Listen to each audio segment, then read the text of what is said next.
보면 율법의 진심이었던 바리새인들이 예수님의 제자들을 비판하고 있는 것을 보게 됩니다. 왜 비판하느냐? 제자들이 안식일 율법을 어겼다라고 하는 거예요. 2절 말씀을 보시면 바리새인들이 보고 예수께 말하되 보시오 당신의 제자들이 안식일에 하지 못할 일을 하나이다. 제자들이 어떤 일을 했기에 이렇게 비판을 받게 되었느냐? 예수님께서 제자들과 함께 밀밭 사이를 가실 때에 제자들이 너무 배가 고픈 거예요. 그래서 배가 고파서 밀 이삭을 잘라 먹었던 것 같습니다. 근데 그게 문제가 된 거예요. 1절 말씀 보시면 그때 예수께서 안식일에 밀밭 사이로 가실새 제자들이 시장하여 이삭을 잘라 먹었다. 이렇게 되어 있잖아요. 다른 사람의 밀밭에서 밀을 잘라 먹은 것이 문제냐? 우리식으로 말하자면 이게 서리를 한 것 그런 거냐? 아니지요. 사실 당시 유대인들은 율법적으로 다른 사람의 곡식밭에 들어가 곡식을 먹을 수 있었습니다. 물론 조건이 있었지만은요. 신명기 23장에 이런 말씀이 있어요. 내 이웃의 곡식밭에 들어갈 때에는 내가 손으로 그 이삭을 따도 되느니라. 그러나 내 이웃의 곡식밭에 낫을 대지는 말지니라. 이게 무슨 말이냐면요. 기구를 가져다가 수확하듯이 남의 곡식을 이렇게 가져가는 건 죄가 된다라는 거예요. 그렇지만 너무 배가 고파서 그냥 임시적으로 임의로 이렇게 손으로 훑어먹는 것은 그건 괜찮다는 거예요. 일종의 사회보장제도 같은 것입니다. 어려운 사람들이 배가 고플 때 다른 사람의 밭의 곡식을 살짝 먹는 것은 그거는 서로 용납해 줘라. 그렇게 어려운 사람들을 이해해 줘라 라고 하는 율법의 말씀인 것이지요. 그러면 뭐가 문제가 되느냐? 제자들이 남의 곡식밭에 지나가다가 배가 고파서 먹을 수 있는 거잖아요. 뭐가 문제냐 하면 그때가 안식일이었다라고 하는 게 문제가 되는 거예요. 안식에 대한 율법도 있잖아요. 안식일에는 아무 일도 하면 안 된다라고 하는 것이지요. 왜요? 안식일은 하나님의 천지 창조를 기억하고 하나님의 안식을 기념하는 날이기 때문에 그렇습니다. 그래서 여러분 안식일에는요. 아무 일도 하면 안 되었어요. 무슨 일을 하잖아요. 그러면 죽임을 당했습니다. 자, 그런데 예수님의 제자들이 안식일에 하지 말아야 할 일을 하더라고 하는 거예요. 안식일에 이삭을 잘라 먹더라라고 하는 거예요. 평행 본문인 누가복음 6장에 보면 여기에 또 한 가지 행위가 덧붙여져 있습니다. 손으로 비비어 먹었다라고 하는 거예요. 이삭을 잘라서 손으로 비벼서 먹었다. 그런데 이 행위를 어떻게 볼 수 있느냐 하면요. 밀 이삭을 자르는 추수 행위로 볼 수 있고요. 비벼 먹는 것은요. 정미 행위로 볼 수 있다라는 거예요. 일했다라고 하는 것이지요. 안식일을 범했다라고 하는 거예요. 그래서 특히 하나님의 율법을 철저하게 지키는 이 바리새인들이 예수님의 제자들을 책망한 것입니다. 당신의 제자들이 안식일에 하지 못할 일을 하고 있습니다. 자, 여러분은 이 일을 어떻게 보시겠습니까? 예수님의 제자들이니까 편들고, 우리 편이네, 편들고, 예수님께서 어떻게 말씀하셨는지를 이미 우리는 알고 있으니까 덮어놓고 예수님 편을 들고, 여러분 우리가 보통 그렇게 성경을 읽게 되거든요. 근데 여러분 방금 전에 제가 말씀드린 것처럼 말씀을 가지고 율법을 가지고 한번 여러분들이 직접 판단해 보십시오. 예수님의 제자들이 여러분 잘못한 것일까요? 아니면 바르게 잘 행동한 것일까요? 율법만 가지고 생각해 본다면 왠지 이런 생각 들지 않으세요? 안식일 법이 사회복지법보다 더 상위법 같지 않으세요? 안식일을 기념하여 거룩하게 지켜라. 이 안식일법은요, 이스라엘의 헌법 같은 10계명에도 있는 계명이에요. 그렇죠? 절대로 일하면 안 돼요. 안식일은 정말 생명같이 지켜야 되는 거예요. 그런데 반면에 다른 사람의 곡식밭에서 손으로 훑어서 먹는 건 괜찮다라고 하는 거는 헌법 같은 법이 아니라 일종의 사회보장제도 같은 그런 법이니까 어떤 생각이 들기 쉽습니까? 그래도 안식일에는 일을 하면 안 되는데.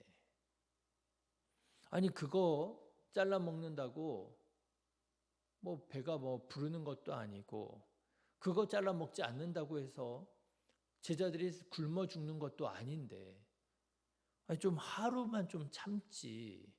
여러분 좀 그런 생각이 들지 않으세요? 자, 그런데 예수님께서는 그렇게 생각하지 않으셨다라고 하는 거예요. 아시는 것처럼 예수님은요, 안식일이라 할지라도 일할 수 있다. 이렇게 말씀하시는 거예요. 자, 두 가지 예를 들어서 설명하십니다. 먼저 제사장들이 안식일에 성전에서 일하지 않느냐라고 하는 거예요. 5절 말씀 보세요. 또 안식일에 제사장들이 성전 안에서 안식을 범하여도 죄가 없음을 너희가 율법에서 읽지 못하였느냐. 여러분 이게 무슨 말일까요? 안식일에 일하는 것이 문제가 아니라 무슨 일을 하느냐. 그렇죠. 누구를 위한 일을 하느냐 이게 문제가 된다라고 하는 거예요. 하나님을 위한 일이라고 한다면 안식일에도 일할 수 있다라고 하는 거예요. 그런데 예수님의 제자들이 이삭을 잘라 먹은 것은 하나님을 위한 일을 한 게 아니잖아요. 그렇게 보일 수 있잖아요. 그 잘라다가 뭐 예수님 갖다 드린 것도 아니고 자기 입에 들어갔잖아요. 그럼 이거 어떻게 설명할 거냐 이거지요. 예수님께서 두 번째로 다윗의 이야기를 말씀하십니다. 다윗이 제사장들만 먹을 수 있었던 진설병을 그 부하들과 함께 먹었었다라고 하는 것을 기억하는 거예요. 3절과 4절의 말씀을 한번 보십시오. 예수께서 이르시되 다윗이 자기와 함께한 자들이 시장할 때 한 일을 잃지 못하였느냐? 그가 하나님의 전에 들어가서 제사장 외에는 자기나 그 함께한 자들이 먹어서는 안 되는 진설병을 먹지 아니하였느냐? 여러분 이게 무슨 말이에요? 다윗이 율법을 어겨 진설병을 먹은 것에 대해서 하나님께서는 정죄하지 않으셨다는 거예요.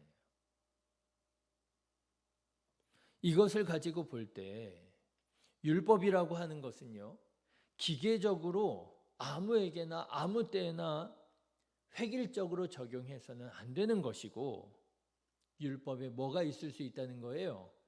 예외가 있을 수 있다라고 하는 것을 예수님께서 말씀하시는 거예요. 그리고 그 예외가 뭐냐? 자비라고 하는 예외예요. 여러분 6절부터 8절까지의 말씀을 한번 보십시오. 내가 너희에게 이르노니 성전보다 더 큰 이가 여기 있느니라. 나는 자비를 원하고 제사를 원하지 아니하노라 하신 뜻을 너희가 알았더라면 무죄한 자를 정죄하지 아니하였으리라. 인자는 안식일의 주인이니라 하시니라. 하나님께서 무엇을 원하신다고요?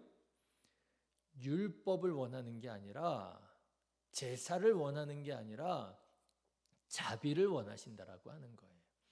그래서 하나님의 율법이라 할지라도 자비를 위한 일이라고 한다면 예외일 수 있고 예외가 적용될 수 있고, 그래서 안식일이라 할지라도 사람들이 훑어먹는 것, 제자들이 훑어먹은 것을 정죄할 수는 없다. 예수님께서 그렇게 말씀하시는 거예요.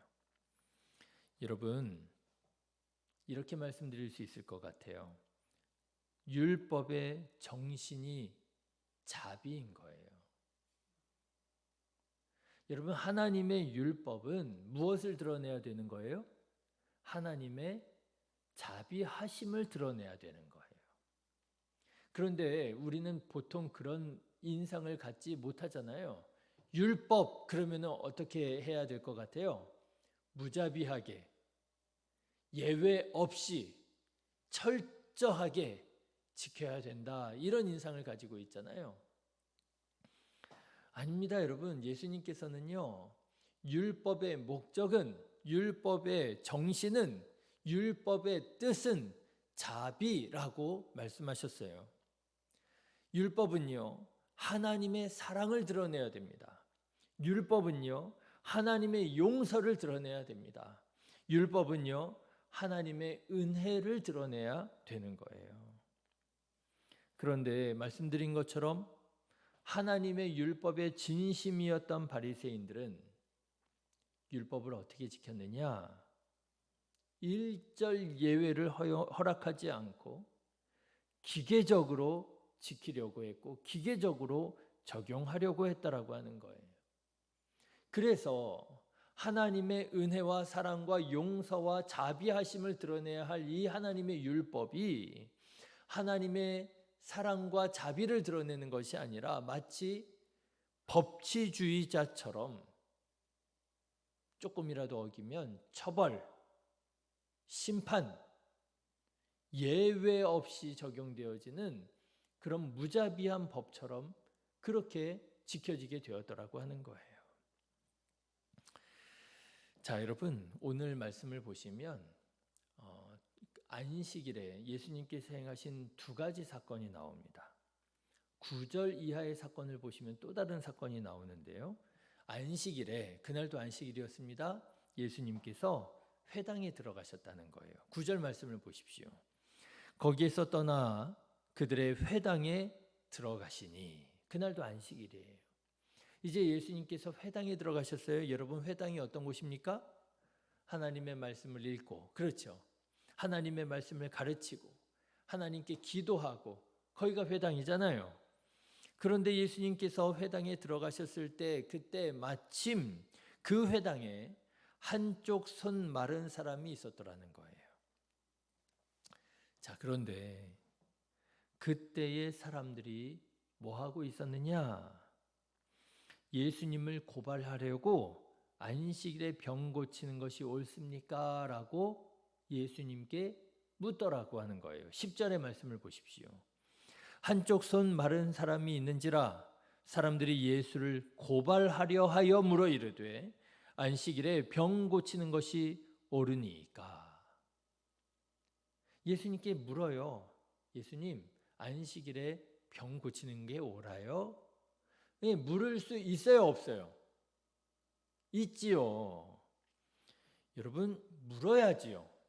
하나님의 뜻이 무엇인지, 하나님의 방법이 무엇인지, 이렇게 하는 것이 하나님께서 기뻐하시는 일인지, 저렇게 하는 것이 하나님께서 기뻐하시는 일인지 물어야지요. 특별히 그곳이 회당이라고 한다면 더욱 물어야지요. 하나님의 뜻을 분별해야지요.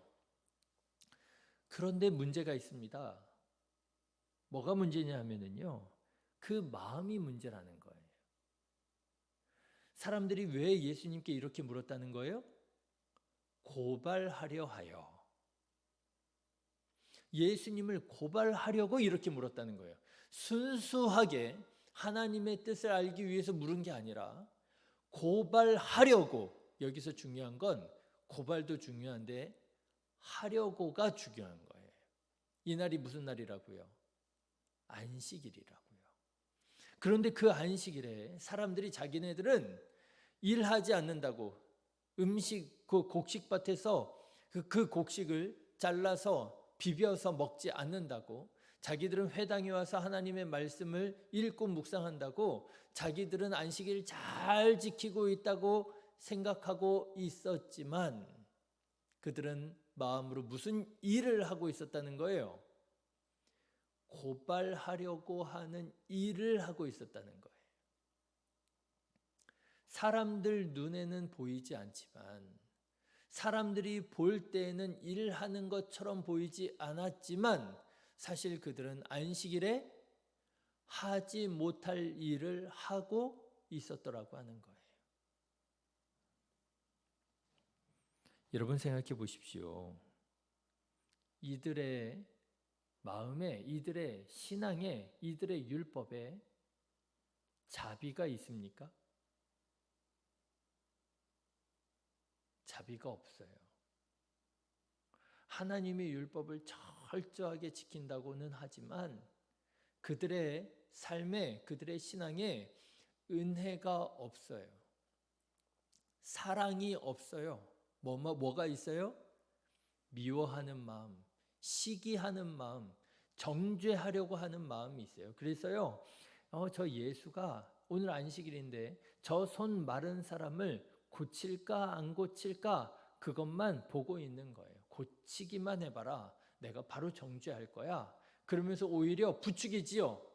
예수님, 안식일에 병 고치는 게 옳은 거예요? 옳지 않은 거예요? 사실은 안식일에 하지 못할 일을 하고 있는 건 누구예요? 제자들이 아니라 이 바리새인들, 이 사람들이었더라고 하는 거예요. 그래서 실제로 여러분 보십시오. 예수님께서 안식일에 선을 행할 수 있다고 말씀하시면서 결과적으로는 손 마른 사람을 고쳐주시니까 그 예수님이 고치나 안 고치나 이것만 보고 있었던 미워하고 시기하는 마음을 가지고 고발하려고 하는 이 사람들은 어떻게 했느냐? 14절의 말씀을 보십시오. 바리새인들이 나가서 어떻게 하여 예수를 죽일까 의논했다. 의논했다. 뭐 했다는 거예요? 일했다라고 하는 거예요. 언제요? 안식일이에요. 천지를 창조하신 하나님을 기억하고 안식하신 하나님을 기념하고 하나님께 찬양과 영광을 돌려드리고 하나님의 뜻과 말씀을 묵상해야 할 안식일에 안식일을 철저하게 지킨다고 하는 이 바리새인들은 나가서 무슨 일을 하느냐? 사람 죽일 일을 의논하더라라고 하는 거예요. 여러분, 누가 안식일을 제대로 지키고 있습니까? 누가 안식일에 일을 하며 안식일을 어기고 있습니까? 혹시 우리도 바리새인들처럼 신앙생활하고 있지는 않습니까? 우리 신앙생활에 자비와 사랑과 은혜가 보이는 게 아니라 여러분 혹시 우리 신앙생활에 기계적으로 예외 없이 하나님의 말씀을 적용하려고 하는 무자비함과 미움과 시기가 보여지고 있지는 않습니까?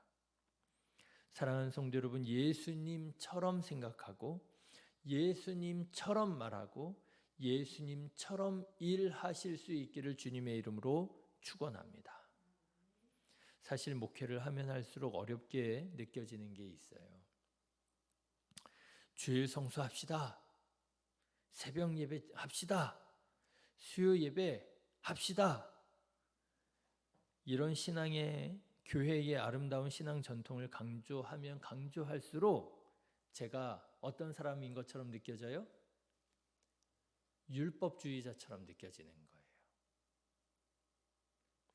그래서 나는 율법주의자가 아니라고 그러면서 이런 오늘 본문의 이런 예수님의 말씀을 가지고 율법을 기계적으로 지킨다고 율법을 지키는 게 아닙니다. 우리의 마음이 중요합니다. 이렇게 말씀을 드리면 제가 생각하지 못한, 제가 의도하지 않은 결과들이 또 일어나기도 하더라고요. 성도님들이 그런 말씀을 하신다는 거예요. 목사님이 주일에 빠져도 된다고 하셨어. 힘들면 새벽 예배, 수요 예배 안 드려도 된다고 하셨어. 이러면서 성도님들이 저를 변명하고 저를 핑계를 대시더라는 거예요. 중간이 좀 있었으면 좋겠는데 중간이 없어요. 신앙생활 열심히 합시다. 주일 성수합시다. 그러면은 빠지면 안 되고 예외 없이 적용해야 될 것처럼 막 그렇게 그냥 아니에요. 그게 율법이 아닙니다. 그게 하나님의 말씀이 아닙니다. 예외가 있을 수 있습니다. 이러면은 목사님이 빠져도 된다고 하셨어. 그리고 막 들로산으로 놀러 가시고 막 그러시. 중간이 없어요. 균형이 없어요. 강조하면 율법주의자가 되고 이해하면 자유주의자가 되고. 그래서 이렇게 말하기도 어렵고 저렇게 말하기도 어렵고, 그래서 제가 내린 결론이 뭐냐면요, 역시 마음이 중요하구나. 중심이 중요하구나. 그렇죠. 우리 중심과 우리 마음이 중요하더라고요. 늘 강조하는 것처럼 마음이 있으면, 정말 예수님을 사랑하면, 정말 하나님을 사랑하면 어떻게 해서든지 방법을 찾고 또 어려운 중에서 할 수 있는 대로 최선을 다하여 예배하고 기도하시지만, 마음이 없으면 목회자가 한마디 말한 것도 변명거리가 되고 핑계거리가 될 수 있구나. 역시 중요한 게 마음이로구나, 우리 중심이로구나, 그렇게 깨달아지더라고요. 여러분, 오늘 본문의 유대인들을 보십시오. 이들은요, 마음이 없었어요. 마음이 없으니까 예수님에게서 트집 잡을 것만 찾고 있더라고 하는 것 아니겠어요? 여러분, 하나님께 여러분의 마음을 두시고 여러분의 중심을 예수님께 두시고, 그리고 중심으로 신앙생활 하실 수 있기를 간절히 기도합니다. 여러분, 교회를 가냐 안 가냐, 예배를 드리냐 안 드리냐 물론 중요하지만 그건 어떻게 보면 우리의 행위고요. 내 마음이 지금 어디에 있느냐라고 하는 거예요. 바라기는 우리들의 마음이 정말 하나님께 있어서 의무와 억지로 신앙생활하는 것이 아니라 감사와 찬양으로, 사모하는 마음으로 주님 앞에 나와 조용히 하나님 앞에 기도하고 주님의 이름을 찬양하고 영광 돌려드리는 중심의 예배자, 마음의 예배자가 되시기를 주님의 이름으로 축원합니다. 기도하겠습니다.